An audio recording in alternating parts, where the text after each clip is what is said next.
All right, so today's leader of now is an engaging, inspirational, and informative person, and they are geared to serve, and this segment is geared to serve as a platform to highlight these leaders and share the excellence of young people leading now in their respective spheres. Today's leader is Makeda Antoine, and she's a Cambridge entrepreneur, youth leader, and change agent, and much more. Let's have a chat with her this morning. Good morning and welcome. Hi, good morning. Thank you. Thank you for joining us this morning, and congratulations on all that you have been doing. But let's get into the nitty-gritty of it a little bit. So tell us, was this always the path you envisioned for yourself in all that you do? Not necessarily, huh? My mother says God seems to be a comedian. You have the best plans and he takes you where he wants you. Essentially, wherever I have been is wherever opportunity was provided, and I made the best out of it. I'm definitely a believer, and I believe whatever God has put in my pathway is meant for me to achieve or at least conquer. So no, I didn't set out to decide to be a telecommunications professional and then an ambassador. Those opportunities came my way. Well, they came your way, but everything had to start somewhere. So Definitely. let's hear where your story began. Okay. Very humble beginnings. I come from the small, quaint, beautiful village of Quarry Village, just after Siparia. I know it. Yes, not too far from JW. He's in our side. I think he's Irene. And working class parents. My mother was a maid and a homemaker, a mother of 9 children. My father was a painter and contractor. But they believed in instilling a spiritual foundation in their children. So it doesn't matter where you started, it's where you want to be. And the focus was on achieving excellence, at least in me. They said I was a little bit of a different child, that I listened, because I didn't really like licks. So whatever was said to me, I did. Right. And I trusted, and I think I always had a scientific mind. So if you say something to me, I'm going to experiment and see the result. And if the results were good, I'm going to try it again. So I think that was my foundation.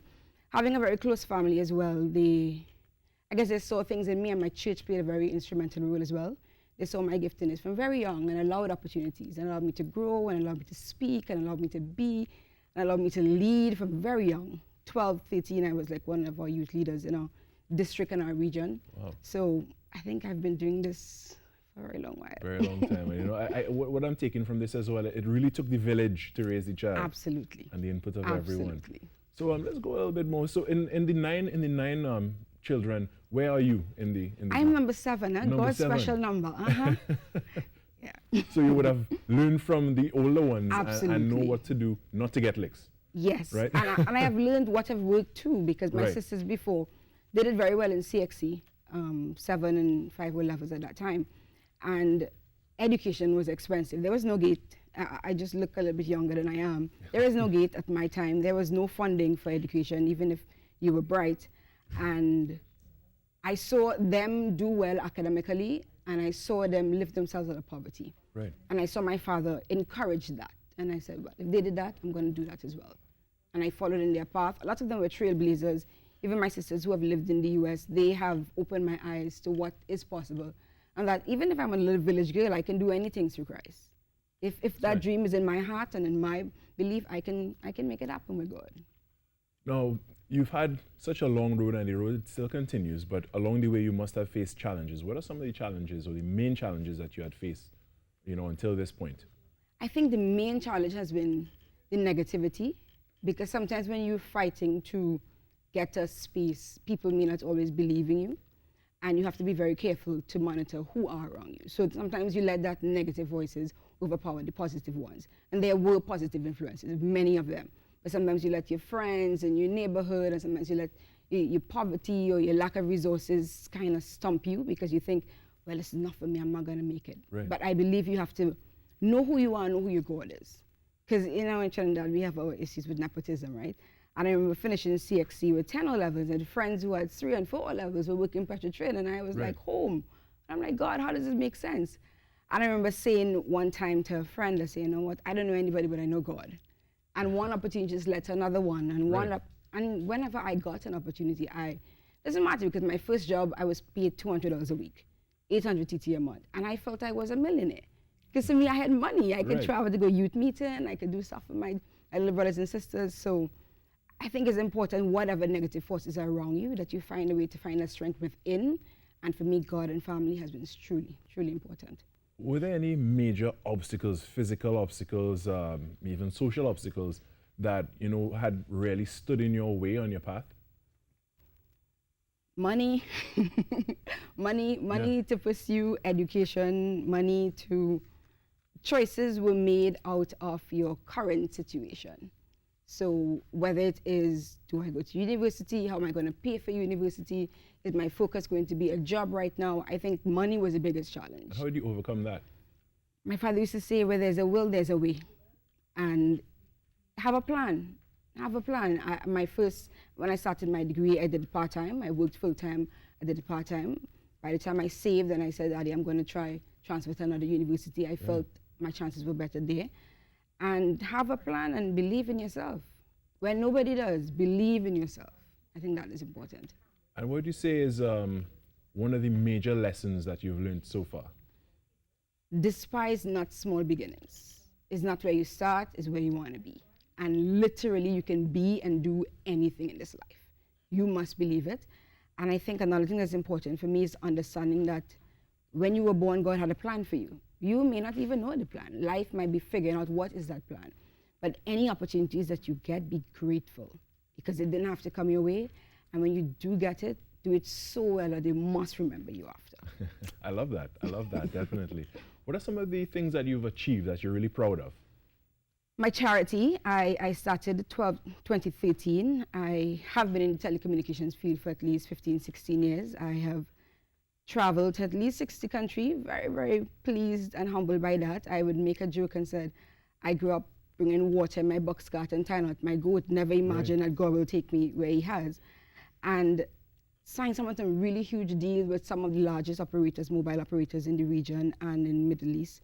So that has been truly beautiful. In 2013, when I came back home, I started my charity because I felt like our young people had many opportunities and may not have realized how blessed we are. Right. Wanted to push them to excellence. We are currently in 14 schools, 7 primary schools, 6 high schools, 1 university. And it's about, and the university I recently launched, encouraging young women who want to enter the field of science and technology. Right. Because my background is computer information systems. So I'm particularly proud of that. And if I may add, of course, representing Trinidad and Tobago at the international level and a global platform as the ambassador to the United Nations based in Geneva and all the specialized agencies in Europe. Amazing. Amazing. So congratulations on all that. Again, all that you are doing, all that you have done and where you have come from to where you are now, and, you know, for creating a platform as well for young people to, you know, really not only see their worth and their value, but tap into that and make it even further. How important is youth leadership and representation at a time in the midst of uncertainty like that the pandemic has brought, for instance? I am such a heart and firm believer in that. In 2013-14, when I came back from Jamaica, at that time I was living in Jamaica, we started Heliconia. So I'm one of the co-founders of Heliconia. I think you might know. Yes. Because I believe in youth, not just participation, but leadership. Meaning that you don't have to be the one in charge, but your voice is important. The level of engagement is important because COVID-19 has transformed the world, definitely has brought on a desire for digital transformation, when in the past there has been a lot of skepticism. And I think now is an opportunity for you to speak up. Even those who may not be listening, they need to realize it's time to listen because the world is changing and we see the power of the Black Lives Matter movement. You saw what social media could do. You saw when young people decided we are not taking this, you have to listen to us. And we only become a better world when you listen to the voices of those you have to serve. When you understand that this is their time, and I'm talking about even my nieces who are younger, 19 and 20, they come with solutions and ideas on innovative platforms that we at 30-something and 40-something are clueless at when was that invented. So listening to them, a child can lead us. They can help us make better decisions to deal with these challenges that we are faced with today, and they cannot and should not be ignored. So Heliconia was one of my babies, and we even had one TNT because we believe this is our world, this is our country. And if you sit to decide and complain, that's all you do, then you're part of the problem. We have to be part of the solution. And if you don't like the organization or institutions, create your own, but do something. Make a difference in this world. I love that approach to it. I love the, the passion. Even just speaking to you here, I could sense and feel the passion coming off of you of everything you're speaking about this morning. And before we close off, how do you foresee yourself still being able to make an impact? I tend to tell my niece, you don't need a stage, you don't need a title, you don't need a platform. Sometimes just your life in this example. The trials you have overcome, the path you are taking inspires people. And when you do get a platform, and when you do get a title, make sure you live up to the responsibility, because your parents' reputation is on the line and the legacy of your family.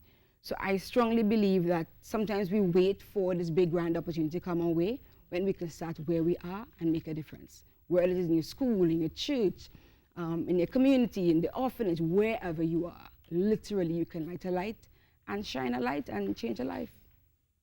And with that, I couldn't have wrapped it more succinctly myself. Thank you so much, Makeda Antoine-Cambridge, entrepreneur, youth leader, change agent, and our leader of now for today's segment. I want to thank you so much for joining us again. Congratulations and continue the great work.